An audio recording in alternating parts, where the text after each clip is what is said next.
Allahumma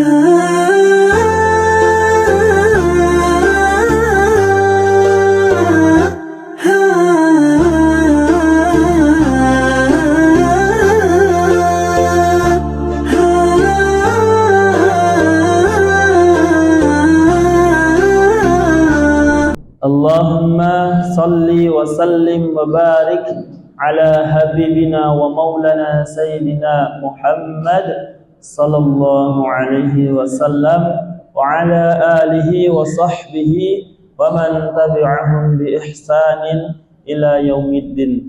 Amma ba'd. Ibu-ibu semua apa kabarnya? Alhamdulillah. Alhamdulillah apa nih? Sehat badan? Jiwanya? Masya Allah, udah mulai lain jawabannya. Hatinya gimana ibu-ibu? Sehat bahagia atau sehat susah? Senyum di wajah atau bahagia di hati? Masya Allah. Kata Rasulullah SAW, ibu-ibu, apabila seorang hamba mengucapkan kalimat syukur yang diajarkan oleh Nabi Muhammad, maka Allah hitung hamba ini sebagai hamba yang pandai bersyukur dalam satu harinya. Apa kalimatnya?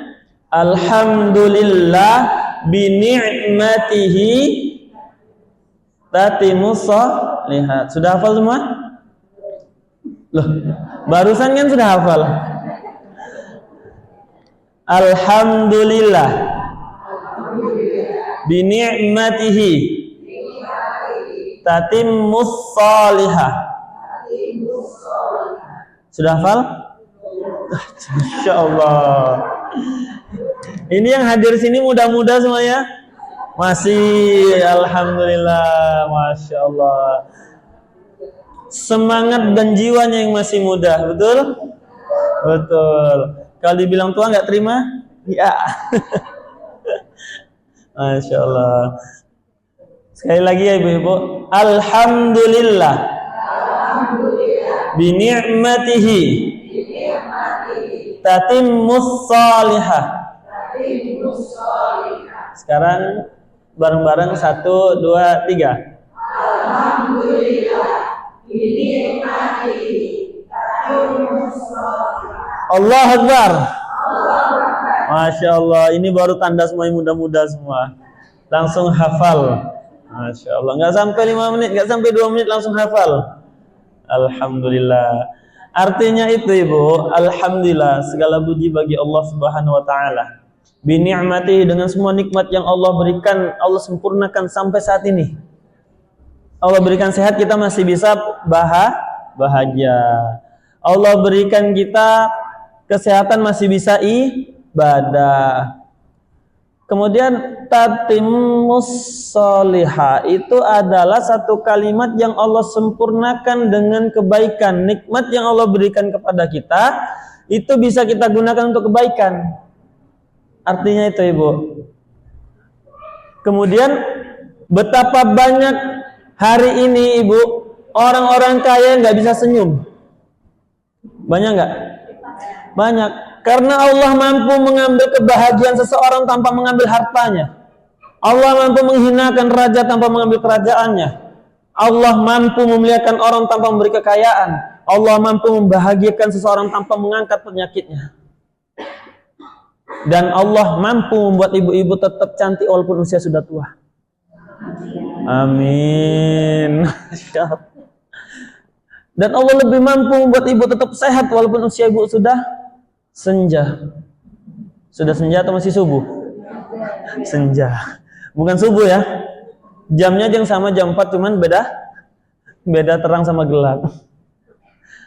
Yang terang gimana? Yang banyak senyumnya. Yang gelap gimana? Yang banyak taubatnya. Masya Allah. Karena taubat itu di malam hari. Siang hari boleh nggak? Boleh. Ibu-ibu yang dimuliakan Allah Subhanahu Wa Taala, sebelum kita lanjut, apa itu sehat Allah Rasulullah SAW? Boleh saya kenalan? Sudah kenal? Alhamdulillah ibu, berkhidmat ke ulama itu kata guru kami, orang yang berjuang di jalan Allah itu dia tidak dapat surga. Dapatnya apa? Tidak dapat surga dia. Dapatnya apa? Dapatnya Allah. Masya Allah. Kalau dapat Allah, surga dunia dikasih, surga akhirat dikasih. Ibu, kalau Allah sudah cinta kepada kita, kalau Allah sudah menjadi cinta ke kita itu ke hambanya, Allah menjadi pendengarannya, Allah menjadi penglihatannya, Allah menjadi kakinya. Maknanya gimana? Mata kita Allah jaga untuk melihat yang haram. Telinga kita Allah jaga untuk mendengar yang haram. Tangan kita Allah jaga supaya selalu berbuat baik, mudah berbagi.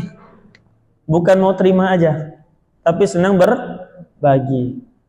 Orang kalau mau ucapin terima kasih itu terima kemudian harus dikasih. Jangan cuma terima terus, itu nggak boleh.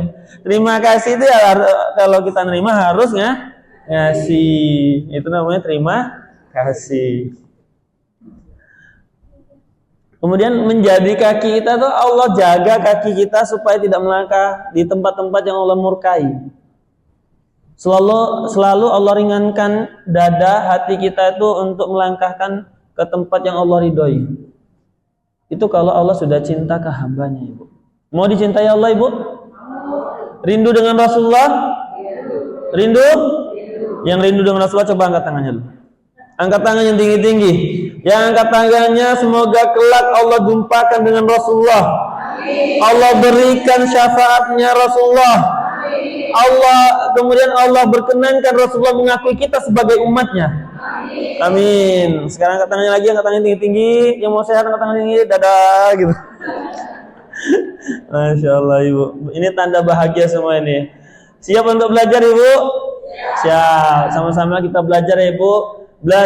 Saya belajar mengingatkan diri sendiri depan umum, kemudian ibu-ibu belajar untuk mengingatkan saya. Jadi yang belajar ibu-ibu atau saya? Sama-sama. Masya Allah. Itu tadi, Ibu.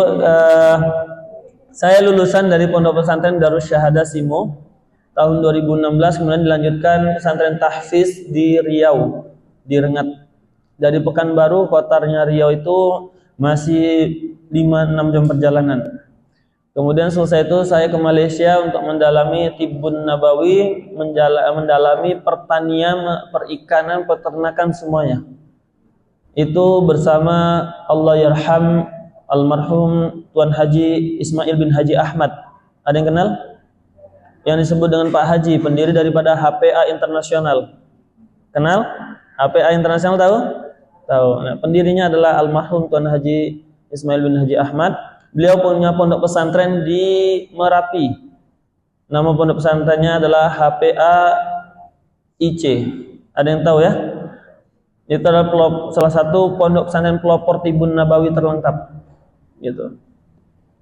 Kenapa saya katakan tadi, saya sampaikan harus ada saya belajar pertanian, peternakan.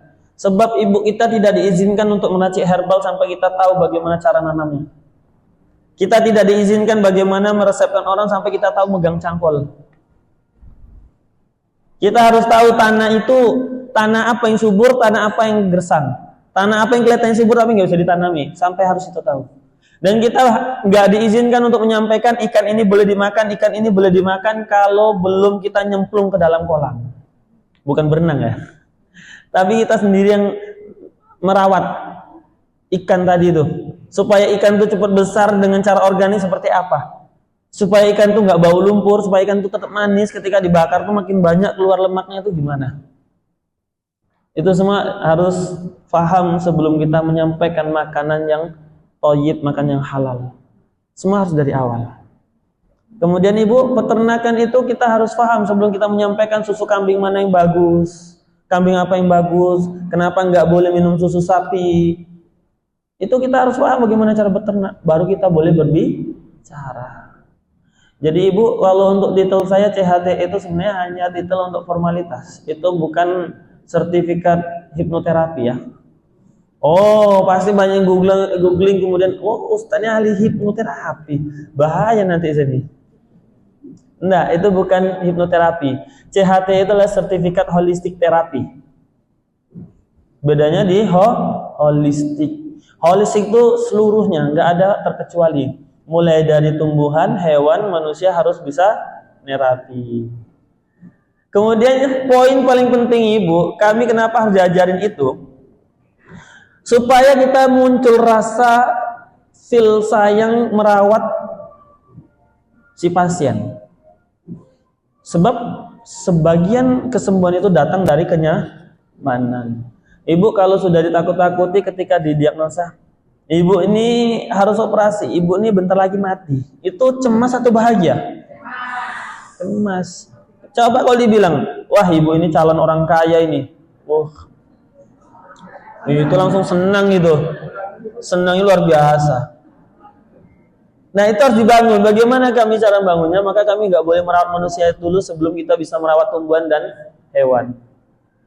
Maka ibu, bedanya tabib sama dokter itu ada dua. Dokter ada dokter spesialis, dokter umum, betul? Betul. Sini ada orang kesehatan? Ada orang kesehatan?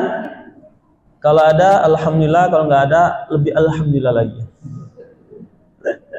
Kalau tabib ibu, tabib itu harus bisa semuanya. Karena tabib itu identik dengan ustadz. Betul enggak? Betul.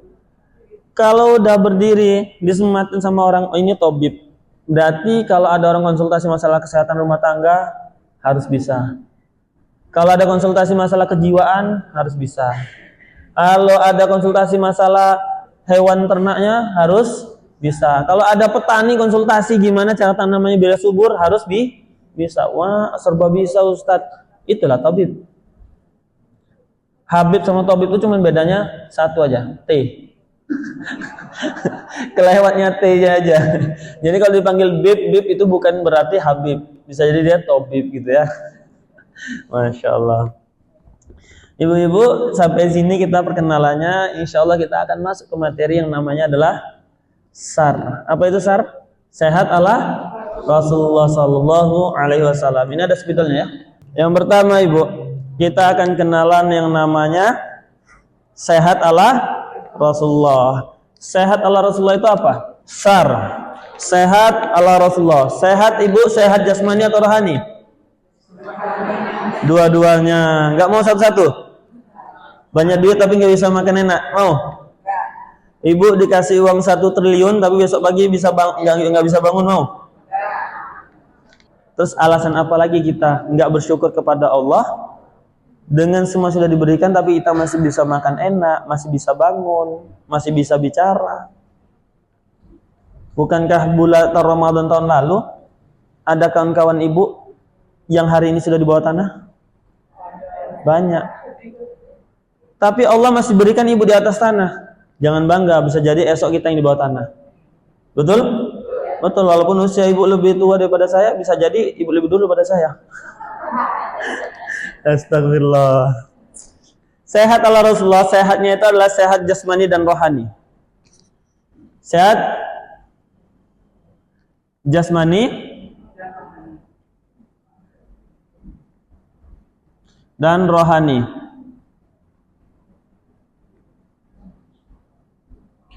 Kemudian ala Rasulullah, sini Allah. Berarti kalau Allah itu apa, Bu? Apa yang dicontohkan oleh Rasulullah, apa yang sudah dicontohkan, berarti sunnah Nabi. Contoh daripada Rasulullah. Kelihatan ya, Bu? Kelihatan. Kemudian Rasulullah itu sendiri adalah Nabi Muhammad sallallahu alaihi wasallam.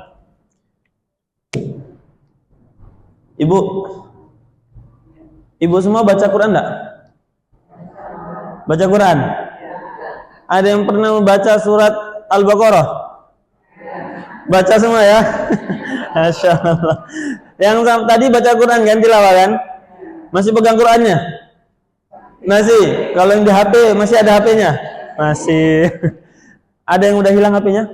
Belum. Coba ibu buka surat Al-Baqarah ayat Quran, surat Al-Baqarah ayat 168 dan ayat berikutnya masih surat Al-Baqarah ayat 172. Sudah? Ada yang buka? Kemudian kita sambung kepada hadis Nabi Muhammad SAW. Ini hadis Nabi Muhammad SAW. Sebelum kita ke ayat Al-Qur'annya, kata Rasul, al-ma'iddatu baitul da. Lambung perut itu adalah rumah penyakit.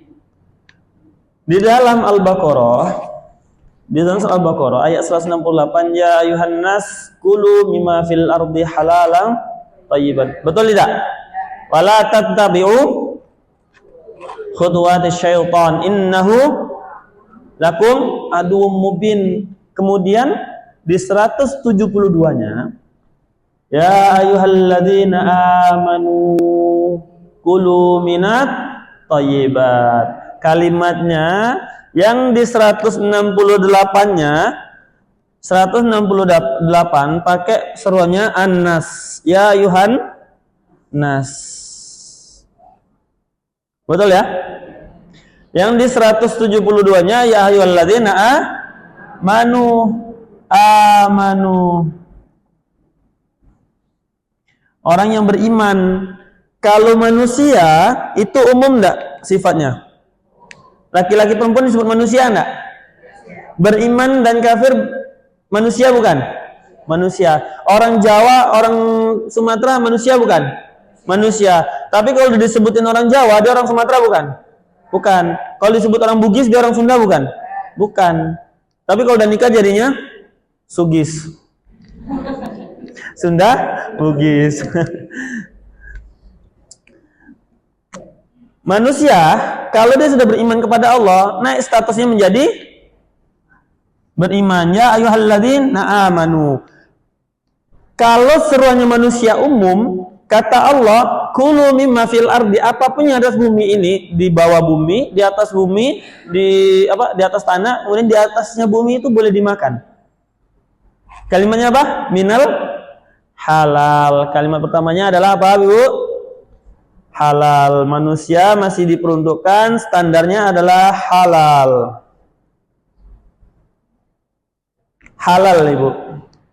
Jadi kalau Ibu ngaku orang beriman, makanannya masih halal, berarti Ibu manusia atau orang beriman? Wah, manusia atau beriman? Manusia. Standar Ibu masih manusia. Ibu mau nggak dikatain orang beriman? Lihat ayat yang 172-nya. Ya ayyuhalladzina amanu kulu, makanlah minat thayyibat. Disebutin halalnya enggak? Enggak. Ya dari mana? 172. Itu disebutinnya halal dulu atau thayyib? Thayyib. Berarti orang beriman disuruh makan yang thayyibat. Thayyibat. Disuruh makan yang thayyib. Disuruh makan yang baik. Apa Ibu? Halal itu apa? Halal itu yang dihalalkan sama Allah yang sesuai dengan syariat Islam. Kemudian thayyib itu apa? Baik itu apa? Halal baik. Kalau saya beri Ibu minum, itu baik nggak? Terus baik yang kayak apa jadinya? Kalau makanan? Nah, baik untuk tubuh. Berarti baik untuk tubuh itu apa, Ibu? Apabila dimakan tidak memberikan efek samping. Oh. Berarti kalau dia dimakan memberikan efek samping, dia halal atau thayyib? Halal atau thayyib? Halal. Setuju? Setuju. Ibu, makan gorengan bikin batu nggak? Ya. Dia halal atau thayyib? Halal. Berarti dia makan manusia atau orang beriman? Manusia. Emang ini di belakang beriman karena nggak terima. Karena baru makan gorengan ya kan. Takut turun derajatnya. Allahi Rabbi. Ibu, makan yang thayyib, standar barometernya adalah apabila dimakan tidak memberikan mudarat. Selesai makan tidak membuat darah tinggi naik. Selesai makan tidak membuat kolesterol naik. Selesai makan jadi sehat. Itu namanya thayyib. Kalau memberi makan cuma habis itu kenyang, sakit, itu berarti halal. Apa hubungannya Ustadz sehat jasmani rohani dengan makan halal haram tadi? Perhatikan Ibu, halal ini makanan untuk apa? Manusia. Kenapa Allah sebut ya ayuhan nas? Umum, mau beriman, mau nganggap Allah sebagai Tuhan atau enggak, tapi tetap disuruh makan yang halal. Tahu kenapa? Supaya, karena makanan yang halal ini adalah diperuntukkan untuk yang rohani, untuk jiwa, untuk akal. Bagian dalam itu perlu makanan yang halal. Karena kalau manusia makan yang halal, dia akan menjadi manusia. Tapi kalau dia tidak makan yang halal, makannya yang haram, Ibu, dia akan menjadi bukan manusia. Bukan setengah manusia, balhum abol. Dia lebih sesat daripada binatang ternak. Ustadz ngada-ngada aja. Yang kebiasaannya yang makan daging mentah itu manusia atau binatang? Harimau sama singa itu makan steak, ayam bakar, atau dia makan daging mentah? Pernah lihat harimau makan steak pakai sendok? Pernah ngelihat hiu? Hiu itu makan ikan bakar? Pernah lihat? Pernah lihat makan sushi? Belum pernah lihat ya? Nah, besok Ibu bikin di kebun binatang ya. Jadi Ibu, coba perhatikan, Allah janjinya ini benar nggak? Al-Quran itu berlaku mulai dari kehidupan di dunia sampai kehidupan akhirat itu berlaku. Setuju? Karena janji Allah itu hak. Orang Jepang mayoritas Muslim atau kafir? Kafir. Kalau Ibu kebayang kehidupan Jepang gimana? Apa yang kebayang? Bersih, bangunannya tinggi, tempatnya mewah, orang-orangnya awet muda. Cantik-cantik, ganteng-ganteng. Betul nggak? Iya. Kenapa Ibu nggak cantik? Karena Ibu nggak tinggal di Jepang. Ibu, orang Jepang ketika mengamalkan ini, dia nggak paham konsep halal haram. Tetapi standar mereka adalah kebersihan. Kalau dimakan tidak memberikan sakit, standar mereka itu. Makanya mereka masih makan kodok mentah. Masih makan kodok nggak mereka? Masih. Masih makan yang mentah-mentah. Tapi mereka membuat standarnya adalah apabila dimakan tidak memberikan sakit ke tubuh. Itu standarnya. Berarti itu standar toyib. Akhirnya Allah berikan enggak? Mereka lebih teratah. Antri. Sampah tidak sembarangan. Betul enggak? Betul. Lebih mudah diatur. Tetapi masih ada tapinya Ibu. Belum cukup kalau nggak ada iman. Itu kalau toyib Ibu. Allah tunaikan janjinya. Dan Allah tunaikan janjinya juga kalau orang yang makannya haram. Ibu pernah lihat cuplikan video atau langsung datang ke pasar Taiwan, yang dimana pasar itu menyediakan mulai dari kalajengking, cicak. Sudah pernah lihat kan? Ibu bayangkan gimana kehidupan mereka di sana. Bukan seperti manusia. Bukan seperti manusia. Layaknya bukan seperti manusia. Di Amerika gimana? Bukankah bebas sana jamret? Bukankah bebas sana pakai narkoba? Itu akibat daripada makan yang haram. Nggak waras lagi dia. Bukan manusia lagi. Maka lebih baik orang gila daripada orang waras yang makan haram. Karena lebih bahaya. Kemudian Ibu, yang jasmani ini dari mana? Makanan yang toyib. Berarti toyib itu untuk badan. Jadi nggak heran kan Ibu kalau sekarang banyak sakitnya? Banyak sakitnya enggak? Ada yang punya kolesterol? Ada di sini punya darah tinggi? Nggak ada, yakin. Ada yang punya asam urat? Ada. Kalau di absen semua full ya? Hadir semua ya? Hadir semua. Jangan. Itu bikin horor ya. Ya Allah.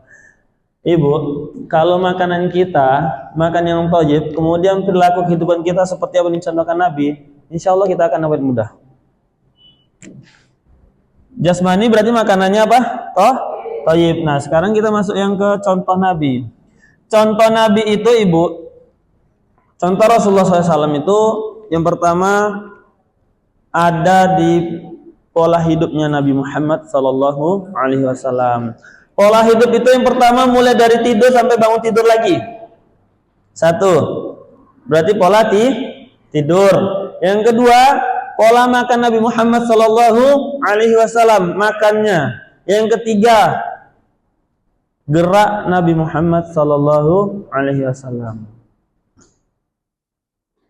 Yang keempat,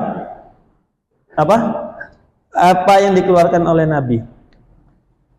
Nabi itu berbekam, Nabi itu puasa. Apa yang dikeluarkan sama Nabi? Kita akan bahas yang pertama, pola hidup Nabi Muhammad Sallallahu Alaihi Wasallam. Kemudian pola tidurnya. Ibu tidurnya banyak atau dikit? Dikit-dikit tidur? Rasulullah itu sangat sedikit tidurnya, umatnya dikit-dikit tidur. Tenang, ibu cuma sedikit bedanya kok. Dikit-dikit tidur. Kalau udah kenyang jadi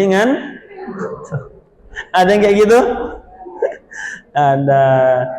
Kalau lagi santai angin sepoi-sepoi jadinya ngantuk. Ibu, sebuah penelitian dilakukan oleh profesor daripada Jerman. Beliau mengatakan, ibu boleh googling penelitian tentang tidur Nabi Muhammad SAW. Kenapa tidur itu harus mereng ke kanan? Ternyata otak itu perlu didetoks. Otak perlu apa? Apa yang didetoks? Protein, gula, sisa metabolisme yang ada dalam otak yang dibutuhkan sehari itu harus dikeluarkan. Dan itu nggak bisa dikeluarkan kecuali dengan tidur, dengan miring ke kanan. Ajib nggak? Ajib, Masya Allah. Jadi orang yang sering lupa, ingatannya lupa, cepet lupanya, tidurnya miring ke kanan, dirubah. Tidur tuh jangan seperti mayat, langsung terlentang, gitu. Ada yang kayak gitu? Nggak sadar. Emang ada yang sadar tidur? Kayaknya bagus tidurnya, tapi bangun-bangun selimut udah di mana, posisi udah di mana gitu ya. Gimana biar posisi tidurnya ketika tidur kita nggak sadar masih dalam posisi yang sunnah? Sebelum tidur tuh amalan Nabi itu apa? Nabi itu sebelum tidur tuh wudu. Dalam keadaan berwudu. Sebelum wudu, Nabi itu melakukan zikir. Mulai dari baca surat Al-Mulk. Zikir semampunya. Kalau ibu mau panjang-panjang 1 juz boleh. Dari Isya sampai jam 10 mau zikir boleh. Kalau udah kepepet, bismika Allahumma. Masya Allah. Jadi ibu, tidur miring ke kanan itu kesehatannya akan didapat ketika apa? Ketika dalam keadaan suci dan berdoa. Baru dia sempurna.